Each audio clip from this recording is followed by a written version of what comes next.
Non, le client n'est pas roi. Si tu crois ça, eh ben c'est bien, t'as été dans l'erreur toute ta vie et tu l'es encore maintenant. C'est vraiment de la doxa, tu vois, de l'opinion courante, mais c'est vraiment de la pure merde, c'est pas vrai du tout. Je te parle de ça parce que je suis retourné, tu sais, chez le client, chez le maître d'ouvrage là, qui m'avait fait chier parce que j'avais passé du câble dans le placard. Je vais te remontrer les images vite fait rapidement. Bon, c'est vrai que j'avais fait de la merde, hein, ça je te l'accorde, c'était pas terrible. Je me suis fait botter de cul par mon ancien formateur qui m'a dit pas de câble dans la baraque, que de la moulure ou l'encastrer. Là, du coup, j'ai dit ok tonton, c'est pas grave, on va y retourner, on va y aller gratos. Pour la gloire. Mais j'y suis retourné, pas pour le client du tout, mais pour moi, parce que je savais que j'étais pas content de ce que j'avais fait et je voulais faire quelque chose de mieux. Bon, du coup, tu vois, j'ai refait un petit bout de moulure. Bon, du coup, comme c'est dans le placard, là, tu vois, j'ai pas pris un bout de moulure entier, tant pis. Je m'en fous, on s'en fout, c'est caché. Donc là, hop, j'avais pas d'angle entrant, donc c'est pas grave, je l'ai fait comme ça. Écoute, et là, tu vois, hop, tac. Comme ça, bah après, il mettra plus que... Il aura plus qu'à percer comme ça. De ce côté-là, hop, et récupère du coup l'alimentation où il veut, de là à en bas. Voilà. Donc j'ai sorti quand même pas mal de matos, hein, tu vois. T'as le multitool ici, la visseuse, une petite visseuse ici, le carnage, tout ça pour un bout de moulure.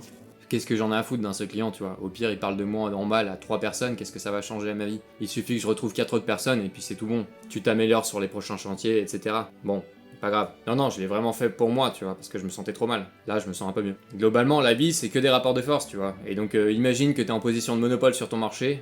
Par exemple, moi, je sais pas, t'es Enedis, t'en as rien à faire, tu vois. Tu peux faire de la merde, tu peux faire des plannings à la con, mettre le prix que tu veux.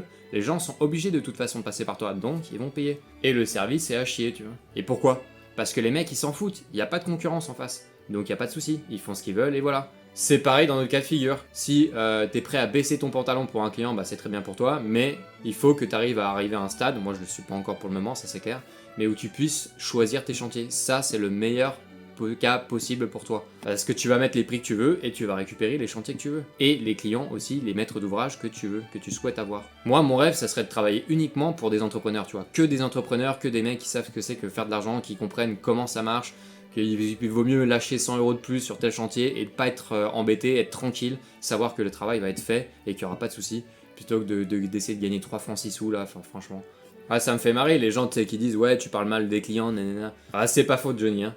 Mais moi, la différence, c'est que je les traite comme des êtres humains, tu vois. C'est pas parce que c'est un client, un mec qui va me payer à la fin de mon chantier, que c'est un mec que je dois mettre sur un piédestal. Pas du tout. Si le mec c'est un connard, qu'il aille se faire foutre. Je travaillerai pas pour lui, c'est mort, tu vois. Sauf si t'es vraiment dans la merde et qu'il te faut absolument le chantier. Et là, effectivement, tu vas devoir baisser le pantalon. Mais ça sera pas Jojo, tonton, je peux te le jurer. Si un mec, je suis sûr qu'il est dans son tort, en tout cas, ce qu'il fait n'est pas correct, et ben crois-moi bien que je vais pas travailler avec lui, ou en tout cas, je vais lui dire, et je vais sérieusement, je risque de m'énerver, tu vois. Parce que si on pousse la logique jusqu'au bout et que le client est roi, ça veut dire quoi? Ça veut dire que le mec il peut te cracher à la gueule et toi tu vas rien dire, tu vas dire amen et tu vas lui dire merci en plus. Merci, merci patron. Et en plus, tu les encourages à continuer leurs comportements qui sont parfois déplorables. Bon, après, ça suppose aussi que toi, t'aies un sens de ce qui est correct et ce qui ne l'est pas à faire. Chacun a sa propre justice, sa propre morale, on va dire, mais bon, il y a quand même des choses qui se font et d'autres qui ne se font pas. Comme une cliente là qui m'a appelé cet après-midi, elle voulait négocier les tarots quoi. Elle m'a dit oh c'est pas normal, vous mettez des frais de déplacement, nanana, alors que c'est sur les portes en ré, là où je suis. Moi j'ai dit oui mais sauf que moi c'est frais de déplacement et frais administratifs, c'est les deux ensemble. Enfin, je veux dire le temps que je passe avec vous au téléphone là pour caler le rendez-vous, je fais quoi? Moi je suis en train de travailler là mais par contre je gagne pas d'argent. Donc ces frais de déplacement et administratifs ils sont faits pour ça. Et ces frais ils sont incompressibles, hein. Je dois bien prendre ma facture, je dois prendre mon devis, je dois vous répondre au téléphone.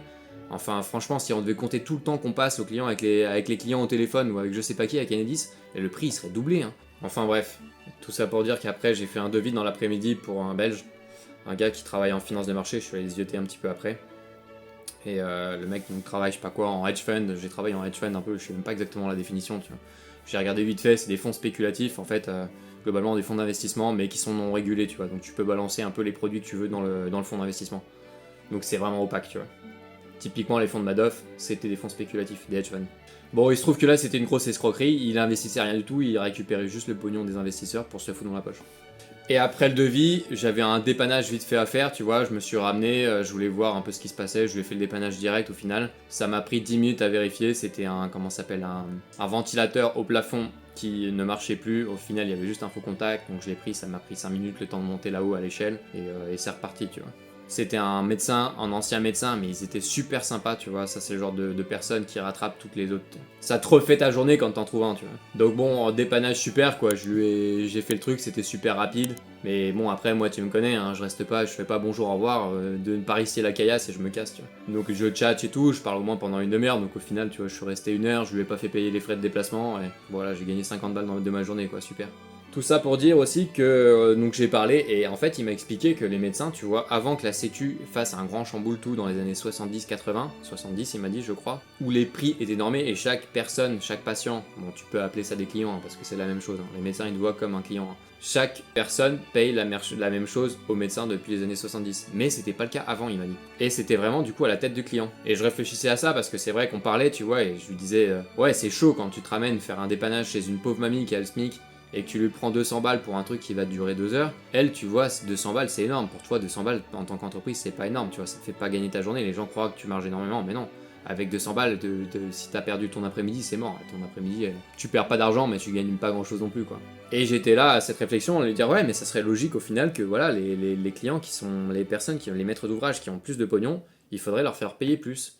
Et moins à ceux qui ont moins d'argent, tu vois, ça serait logique. Et ça tombe bien parce que nous, tu vois, il n'y a pas de réglementation là-dessus, tu peux mettre le prix que tu veux. Donc du coup, globalement, on peut le faire, tu vois. Alors faut que je réfléchisse dans quel cadre on peut le faire exactement, qu'est-ce qu'on fait, est-ce qu'on améliore la marge sur le matos, est-ce qu'on charge le devis en main d'œuvre, je sais pas, dis-moi en commentaire ce que t'en penses. C'est pour ça que je suis globalement pour l'autonomie des gens, tu vois. Pour moi, en artisan, on est censé intervenir chez des personnes riches, pas des personnes pauvres, encore une fois.